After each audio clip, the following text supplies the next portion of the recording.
Good afternoon mga kagusok. Another day, another spearfishing adventure na naman tayo. Halina't samahan ninyong muli kami dahil ang ganda ng panahon ngayon. Sana ay tuloy-tuloy na yan para happy tayo. Kasi iba ang feeling kapag maganda ang panahon, di ba? Kumbaga, ganado tayo.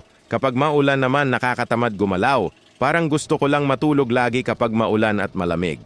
At ito nga palang dive namin ay noong isang hapon pa, December 17. Maraming isda ang lumabas. And syempre marami rin kaming nahuli. Sobrang tawa naman namin dyan mga kagusok dahil si Kulatong ay nahuli naming nagpapakain ng mga alaga niyang isda. Mabuti na lang at hindi ko nakuhanan ng video dahil kung naabutan ko siya, naku, magba-viral siya. Nilamig si Kabusaw.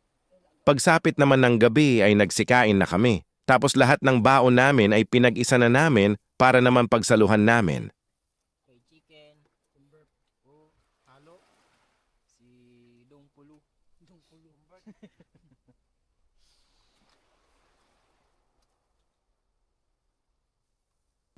After 30 minutes ay nagsimula naman kaming mag-dive. Isdang kataway naman ang una kong nahuli mga kagusok. Pagkatapos ay napakasarap na isdang grouper naman ang pangalawa kong nakita. Ayos! Ito ang isdang bihira ko lang mahuli mga kagusok. Nakakita naman ako ng isdang taragbago. Masarap din ang isdang yan. Kaya lang ngayon ay ang papayat. Lagi kasing malakas ang dagat mga kagusok. Meaning kapag malakas ang dagat ay hindi sila makakain ng maayos, kaya namamayat sila. Pagkatapos ay nakakita naman ako ng isdang manetes, ang isdang may balbas. At dito naman ay lumipat kami ng spot at agad naman akong nakakita ng mga isda. Pagkatapos ay nadaanan ko naman yang manetes sa gilid ng bato. Kaya lang sa sobrang pag-asinta ko sa ulo, ay napataas ang patama ko. Mabuti na lang at hindi naman umalis, kaya nakapag second shot pa ako.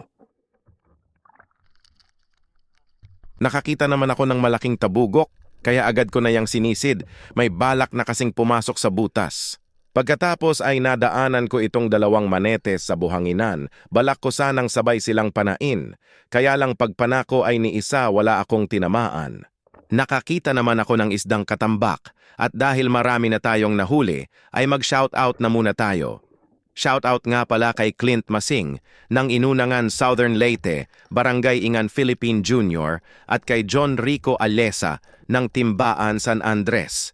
At shoutout din kay Kasap na Katugon pa. Maraming salamat sa inyong panunood at sa suporta mga kagusok.